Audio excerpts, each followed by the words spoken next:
कारोबारी दुनिया में मुफ्त कुछ नहीं। कहते हैं कि कारोबारी दुनिया में मुफ्त कुछ भी नहीं होता, कोई ना कोई इसकी कीमत ज़रूर अदा करता है, चाहे इसके लिए अदाएं और कुछ और भी क्यों ना दिखानी पड़े। मेरे नज़दीक तो कारोबारी दुनिया का मुफ्त ज़ाहिराना हो या अशाया, कारोबारी नहीं बल्कि कारोकारी है, और ये वक्त बताता है कि कौन कारो है और कौन कारी है। कारोबारी दुनिया में मुफ्त ज़ाहिराना या अशाया कौन नहीं होता, और इस बात का आगाज़ कब और कहाँ से हुआ। पहले सवाल का जवाब ये है कि कारोबारी दुनिया में मफादात की दुनिया है, और जिसका मतमा नज़र सिर्फ और सिर्फ मुनाफा होता है। आमतौर पर एक फरीक का नुकसान ही दूसरे फरीक का फ़ायदा या मुनाफा होता है।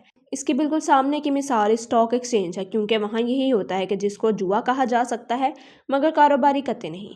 लेकिन हमारे यहाँ अभी भी इसको कारोबार समझा और बोला जाता है। आपको एक मज़े की बात बताऊं कि दुनिया के तमाम बड़े जुए खानून और जवारी हजरात के लिए खाने और पीने के लवाजमात बज़ाहिर बिल्कुल मुफ्त होते हैं। इनकी कीमत जुए की रकम में नज़र तो नहीं आती मगर शामिल होती है। इसकी वजह यह है कि जुए खाने के मालिकान ये नहीं चाहते कि इनके यहाँ खेलने वाले खाने के लिए भी बाहर जाएं, क्योंकि अगर एक दफ़ा वो बाहर चले गए तो फिर हो सकता है वो पलट कर वापस इस जुए खाने में ना आए और कहीं और चले जाएं।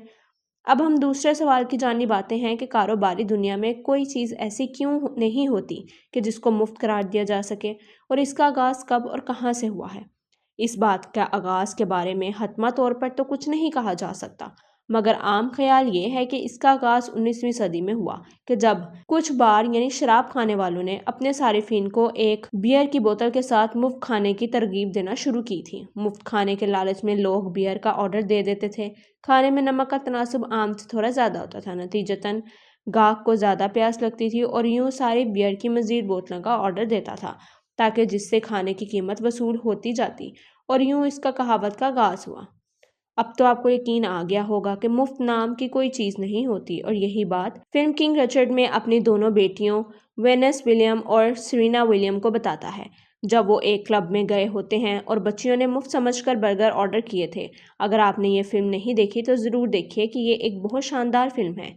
इससे मुफ्त खाने की पूरी कहानी में मज़े की बात तो ये होती है कि जो खाना खा रहा होता है सिर्फ उसी को कीमत नज़र नहीं आ रही होती, वरना बाकी सबको तो उस खाने की कीमत बड़ी बड़ी लिखी नज़र आ रही होती है। आप बस इस थोड़े लिखे को बहुत जानिए।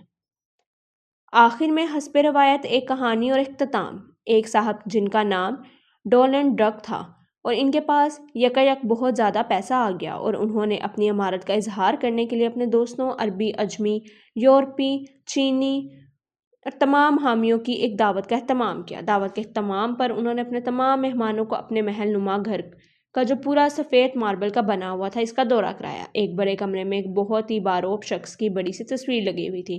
तमाम मेहमानों ने इस्तफसार किया कि ये साहब कौन है। फिर इस पर डोनाल्ड डक ने कहा कि ये मेरे जद अमजद हैं और इनसे हमारा सिलसिला शुरू हुआ था। इसके बाद उन्होंने अपने जद अमजद की बहादुरी और सखावत की मुबालगा आराई बल्कि द्रोह गोई की, जबकि एक कहानी सुनाते शुरू कर दी। अब इनके सब मेहमानों ने इनका मुफ्त ज़ाहिराना खाया था, इसलिए चुप करके सुनते रहे, मगर एक मेहमान से बर्दाश्त ना हुआ और उसने कहा कि थोड़े से पैसों की वजह से मेरा सौदा टूट गया था, वरना आज ये मेरा जद अमजद होते।